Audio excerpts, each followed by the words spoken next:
तर आणखी एक ब्रेकिंग न्यूज आहे। भूमाता ब्रिगेडच्या अध्यक्षा तृप्ती देसाई आणि त्यांच्या पतीविरोधात गुन्हा दाखल करण्यात आलाय। पिंपरी हिंजवडी पोलीस स्टेशनमध्ये त्यांच्या विरोधात गुन्हा दाखल करण्यात आल्याची माहिती समोर येते। नगरमध्ये एका व्यक्तीला मारहाण केल्याचा आरोप होतो। एक मोठी बातमी सध्या आपण या ठिकाणी पाहत आहोत।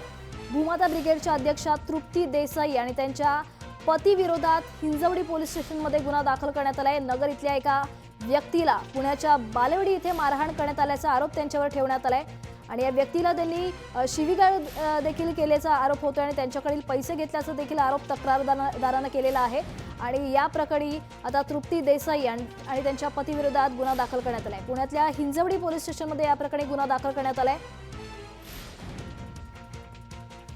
दरम्यान ॲट्रॉसिटी कायद्याअंतर्गत हा गुन्हा दाखल करण्यात आल्याची माहिती समोर येते। एक मोठी बातमी सध्या आपण या ठिकाणी पाहत आहोत। भूमाता ब्रिगेडच्या अध्यक्ष आहेत तृप्ती देसाई आणि त्यांच्या विरोधात तसंच त्यांच्या पतीविरोधात मारहाणीचा गुन्हा दाखल करण्यात आलेला आहे। नगरमधल्या एका व्यक्तीनं त्यांच्या विरोधात तक्रार दाखल केलेली आहे आणि ॲट्रॉसिटी कायद्याअंतर्गत तृप्ती देसाई आणि त्यांच्या विरोधात त्यांच्या पतीविरोधात गुन्हा दाखल करण्यात आलाय। नगरमधल्या एका व्यक्तीस पुण्याच्या बालेवाडी इथे मारहाण करून त्याला जातीवाचक शिवीगाळ केल्याचा आरोप होतो आणि त्याच्याकडील पैसे सुद्धा तृप्ती देसाई आणि त्यांच्या पतीने घेतल्याचा आरोप होतो आणि या प्रकरणी तक्रारदारांना हिंजवडी पोलीस स्टेशनमध्ये तक्रार दाखल केली होती आणि या प्रकरणी आता हा गुन्हा दाखल करण्यात आलेला आहे। ॲट्रॉसिटी कायद्याअंतर्गत हा गुन्हा दाखल करण्यात आलेला आहे आणि त्यामुळे आता पोलीस आता नेमकी आता तृप्ती देसाईंवर काय कारवाई होणार याकडे आता सगळ्यांचं लक्ष लागलंय। स्वतः फोन लाईनवरून आपल्यासोबत तृप्ती देसाई जोडलेल्या गेल्या आहेत। भूमाता ब्रिगेडच्या अध्यक्ष आहेत त्या। तृप्तीजी, नगरमधल्या एका व्यक्तीला पुण्यात मारहाण केल्याचा आरोप तुमच्यावर आणि तुमच्या पतीवर करण्यात आलेला आहे। यात कितपत तथ्य आहे? नाही, कोणत्या व्यक्तीला मारहाण झाली किंवा कोणी एफआयआर दाखल केली याची माहिती अजून माझ्यापर्यंत आलेली नाही आणि पूर्णपणे प्रसिद्धीसाठी माझ्यावर हा खोटा आमच्यावर गुन्हा दाखल करण्यात आलेला आहे। कारण या संदर्भामध्ये आमचा कुठलाही काही संबंध नाही।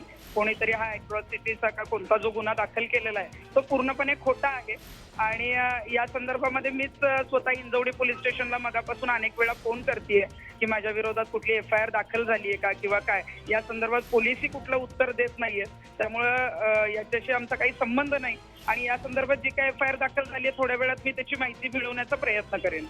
तृप्तीजी, इतरांना मदत करणारे तुम्ही, तुमच्यावर मारहाणीचा अशा प्रकारे आरोप करण्यात येतोय, कुठेतरी तुमच्या विरोधात षडयंत्र रचलं जात आहे किंवा कुठल्या तरी प्रकरणात तुम्हाला अडकवलं जात आहे जाणून बुजून, असं तुम्हाला वाटतंय का?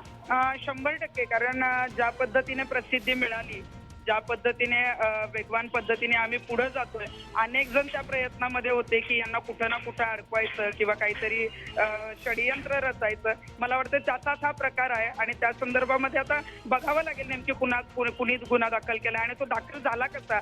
जे काही घडलंच नाही, जर आम्ही तिथे नव्हतोच तर अशा पद्धतीचा गुन्हा दाखल होऊ कसा काही शकतो? तृप्तीजी, या संदर्भात तुम्ही पोलिसांशी देखील बातचीत केलेली आहे, नेमकं काय उत्तर मिळालंय पोलिसांना? नाही, पोलिसांना तिथले जे हिंजवडीचे पोलीस निरीक्षक आहेत अरुण वायकर, मला जेव्हा मगाशी मीडियाचेच फोन आले की असं तुमच्या विरोधात गुन्हा दाखल आहे, तेव्हापासून मी अनेक वेळा त्यांना फोन करते, ते काही फोन उचलायला तयार नाही। त्यानंतर स्थानिक पोलीस स्टेशनचे जे लँडलाईन नंबर आहेत तिथं मी विचारलं की माझ्यावर काही एफआयआर दाखल आहे का, कोणते कलम दाखल आहेत का, त्या संदर्भात कुणी माहिती द्यायला तयार नाही। त्यामुळे पोलिसांकडून मला काहीच जी आहे ती प्रतिक्रिया मिळत नाहीये। नक्कीच धन्यवाद तृप्ती देसाईजी, तुम्ही जय महाराष्ट्रशी संवाद साधल्याबद्दल। तर हे मारहाणीचे आरोप तृप्ती देसाई यांनी स्वतः फेटाळलेले आहेत आणि अशा प्रकारची कुठली घटना घडली नसल्याचं त्यांनी यावेळी जय महाराष्ट्रशी बोलताना सांगितलंय।